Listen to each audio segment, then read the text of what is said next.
बोलिए गोविंद भगवान की। अब आ जाइए कथा प्रसंग की तरफ। आज इधर ध्यान रखना, कंस जो था उसने देवर्षि नारद की बात को मान लिया, और जैसे ही देवर्षि नारद की बात को माना है कंस ने, मानने के बाद में कंस ने बिल्कुल देरी नहीं की, और महाराज जैसे ही देरी न करी तो कंस ने आज पत्र लिखा है, और जिस पत्र में लिख दिया कि हे नंद, हमें 2 डलिया कमल के पुष्प चाहिए, और सुनो, अगर तुमने हमें पुष्प ला करके ना दिए तो हम तुम्हें मथुरा की जेलों में डाल देंगे। महाराज पत्र में लिख दिया। लिखने के बाद में आज वो पत्र गोकुल में बाबा नंद के यहाँ पर आया, और जैसे ही बाबा नंद के यहाँ पर वो पत्र आया तो पत्र जैसे ही बाबा नंद ने वो पत्र खोल करके पढ़ा तो पढ़ते ही फरमान को और लगे कांपने नंद, और देख मौत दोनों तरफ है हुई बोलती बंद। आज जैसे ही बाबा नंद ने उस पत्र को पढ़ा, पत्र में लिखा था कि 2 डलिया कमल के पुष्प चाहिए, और बाबा नंद तो जानते थे कि वो कमल के पुष्प सिर्फ यमुना में मिलते हैं, और उस यमुना पर कालिया नाग रहता है जिसका जल यमुना का बहुत जहरीला है, तो कोई भी वहां पर डर की वजह से नहीं जाएगा। अब देव बाबा नंद ने जो सोची कि अगर पुष्प हमने न पहुंचवाए तो कंस हमें जेल में डाल दिए। अब देवर्षि नारद तो महाराज वहीं पे खड़े हो गए, आंखों से अश्रु बहने लगे हैं। तब तक महाराज बाबा नंद खड़े हो गए हैं। इधर मैया यशोदा आई है, और मैया यशोदा ने जैसे ही बाबा नंद को उदास देखा, रोते हुए देखा, तो मैया ध्यान रखना, मैया यशोदा ने प्रश्न कर दिया, क्या बात है महाराज, आप इतने उदास क्यों हो, क्या कारण है? महाराज बाबा नंद ने कहा है यशोदा, हम तुम्हें क्या बताएं, कंस के यहाँ से पत्र आया है कि उसे 2 डलिया कमल के पुष्प चाहिए, और तुम्हें पता है, मैया कथा की तरफ ध्यान दो, जो आ रहा है वो तो आता रहेगा, है? तो मम्मी मौसी है तो का है, अब बैठ जाए तो खूब देख लियो। बोले गोविंद भगवान की। आज ध्यान रखना महाराज, बाबा नंद कहने लगे यशोदा तुम्हें हमें एक बात बताएं, तुम नहीं जानती हो उस यमुना पर कालिया नाग रहता है, और उसी यमुना में कमल के पुष्प मिलते हैं। उस कालिया नाग की डर के वजह से उस यमुना पर कोई नहीं जाता है। और महाराज आज जैसे ही बाबा नंद ने इतना कहा यशोदा से कि हे यशोदा, अगर कंस के यहाँ पर तो डलिया कमल के पुष्प न पहुँचाए तो कंस मथुरा वासियों गोकुल वासियों को मथुरा की जेलों में डाल देगा। अब महाराज मैया यशोदा भी वहीं पर खड़ी की खड़ी रह गई, आंखों से आंसू निकलने लगे मैया यशोदा के। तब तक क्या हुआ कि हमारे भगवान कन्हैया और ये 50 रुपए से हमें सम्मानित कर रही हैं रूबी मौसी नंगला आवाज पर। क्या बात है, गांव का नाम बहुत बढ़िया है, आवाज पर सम्मानित करें, बहुत बहुत धन्यवाद है। भगवान कन्हैया सुख समृद्धि प्रदान करते रहे, हमेशा धन के भंडार भरे रहे, और समाज में पद और प्रतिष्ठा बना रहे, और यही भगवान से मेरी कामना है, आराधना है।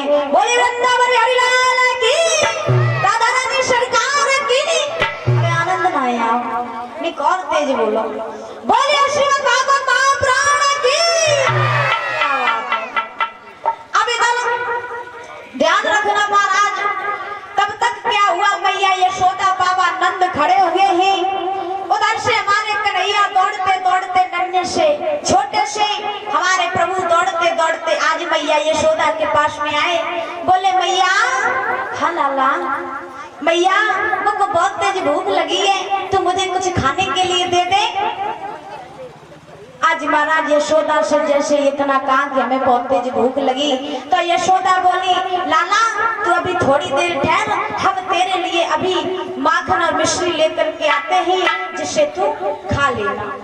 एकदम उदास तरीके से मैया यशोदा ने जैसे ही इतना कहा तो मैया यशोदा दौड़ करके गई, भगवान के लिए माखन मिश्री लेकर के आई और कहा लाला ये माखन मिश्री है, आज तू इसे खा ले, कल क्या पता मिले ना मिले। बोली है मैया कि माता बोली खा ले बेटा, और अंतिम दिन माखन मिश्री को।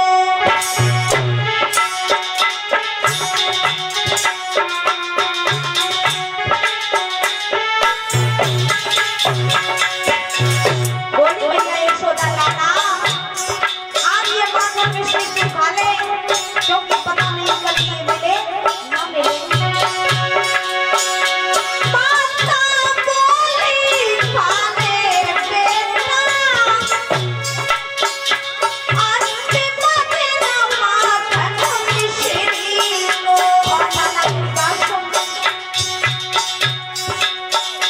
कल से क्या पता है लाला, तरसना पड़ेगा राजी को।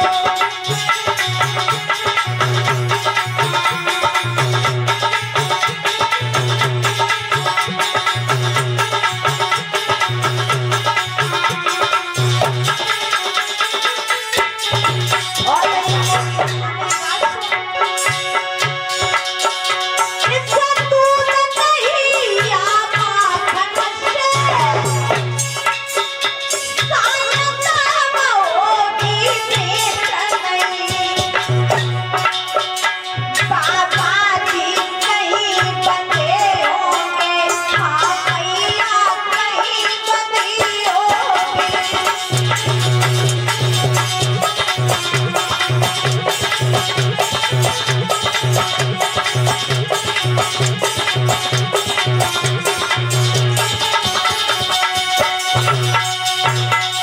आज भक्तों जैसे ही भगवान कन्हैया ने अपनी मैया को ऐसे वचन कहते हुए सुना तो प्रभु कहने लगे मैया क्या बात है, इतनी उदास क्यों हो, क्यों तुम्हारी आंखों से आंसू निकल रहे हैं। मैया तू मुझे बता दे ऐसा कौन सा व्यक्ति है जिसने तुझे रुलाया है, जिसके कारण तेरी आंखों में आंसू आए हैं।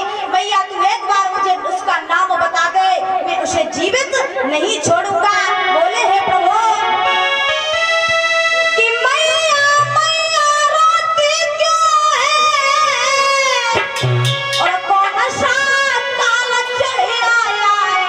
बोले प्रभु और किसने न बूढ़ी आँखों से नाक खून बहाया है।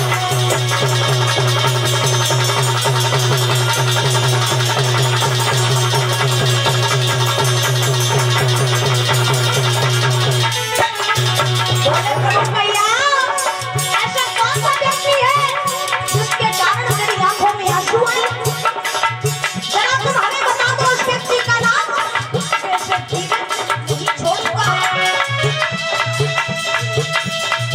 उस संसार का सब कौन तुम मत करना।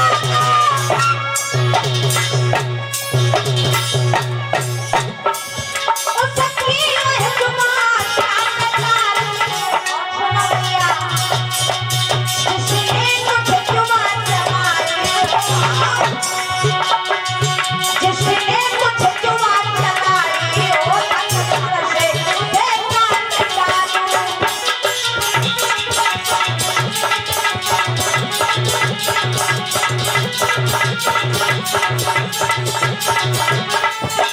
और बोले जो युगले बाकी और युद्धे,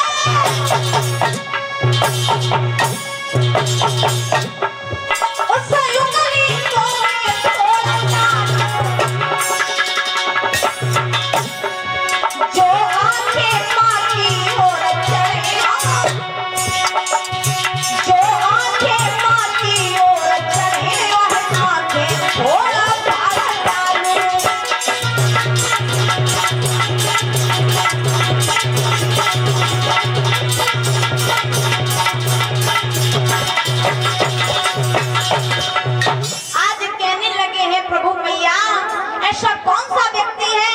जिसके कारण तुम्हारी आंखों में आंसू आए, हमें बता दो मैया, मैं उस व्यक्ति को जीवित नहीं छोड़ूंगा। तब तक महाराज बाबा नंद बोले, हे लाला, हम तुम्हें क्या बताएं, कंस के यहाँ से एक पत्र आया है और उस पत्र में लिखा है कि हमें 2 डलिया कमल के पुष्प चाहिए, और अगर हमने 2 डलिया कमल के पुष्प ना भिजवाए तो कंस सारे गोकुल वासियों को जेलों में डलवा देगा। और लाला तुम्हें एक बात पता है, वो कमल के पुष्प सिर्फ यमुना में मिलते हैं, और जिस यमुना में कालिया नाग रहता है उस यमुना का जल इतना जहरीला है कि डर की वजह से कोई उसके पास में कोई भी जीव नहीं जाता है। आज महाराज ध्यान रखना, प्रभु बोले हैं, बाबा जी आप मेरी एक बात सुनो, अगर कंस ने हमें ये धमकी दी है कि उसे 2 डलिया कमल के पुष्प चाहिए और हमने ना भिजवाए तो कंस जेलों में डाल देगा। पिताजी तुम मेरी बात सुनो, आप भी पत्र में लिख दो कि है कंस, तुम धमकी किसे देते हो, तुम किसे धमकी दे रहे हो? अगर कंस को 2 डलिया कमल के पुष्प चाहिए तो पिताजी मैं ले जा करके 2 डलिया कमल के पुष्प दूंगा जा करके। आज प्रभु बोले, पिताजी पत्र में लिख दो कि कंस जेलों की धमकी हमें ना दे।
कि है पिताजी आप